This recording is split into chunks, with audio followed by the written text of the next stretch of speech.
Oh, hi. I didn't see you there. I was just reading up on psychology. It's really interesting stuff. Did you know that psychology wasn't taught as a subject until 1879? It's interesting stuff, huh? Just not interesting to me. I guess I'm just not all too interested in this interesting topic. Consequently, this has led me to be interested in why others would be interested in this interesting interest. Does this sound confusing? Good. Follow me. Whew. There we go. In the next few minutes, we'll be looking into the lives and experiences of these psychology majors. For my research, I traveled all the way up to West Virginia University. Here, a longtime friend of mine studies with a major in psychology. If anyone can help me understand the ropes, it would be him and his peers. My name is Gage Smith, and I'm a student at West Virginia University. My name is Olivia. I'm a psychology major at West Virginia University, and I am a sophomore. Oh, and I'm a sophomore too. What inspired you to be part of a psychology major? So the reason that I joined the psych major in start was because of my homie Dr. Phil. I used to live with my grandma, and every Sunday she would turn on Dr. Phil. Dr. Phil is not a doctor. But in all seriousness, after a couple of years, I was like, I didn't have the best childhood, so I thought that if I became a psychologist, then I'd be able to help people who had issues dealing with family and friends and just life overall when I got older. So mine is not Dr. Phil. I struggled a lot with, depression and anxiety, and so I thought to myself, I was like, well, I'm going to take my own experiences and use that to help other people with their issues in life. I mainly want to focus on couples counseling or mental health in general. Help people get out of that, that bad spot in their life. So.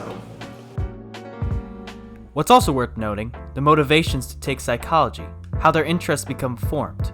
We all have our reasons for pursuing a career. Well, I have a lot of friends who are dealing with a lot of things right now that are, it's not easy for them, and I find myself kind of being there, talking to them for hours upon hours about how they can fix it and become better.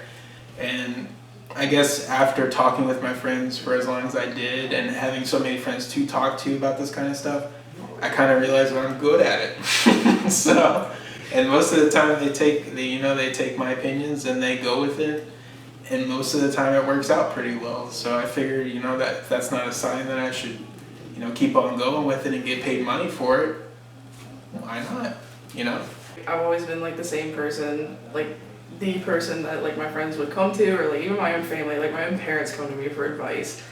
So, and I always enjoy helping people with that, so I thought that, making a living out of it would be awesome, and it would better my life and my life quality, and like just knowing that I'm like helping other people with their issues.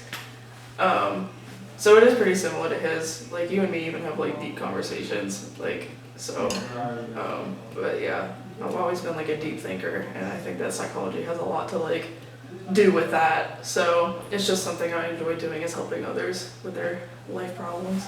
It's really nice when you talk to someone and then it actually, they fix their situation and then they become happier and then you can be happy with them. Mm-hmm. It's a really nice feeling. So what if you want to major in psychology? What is it like? What do you have to do?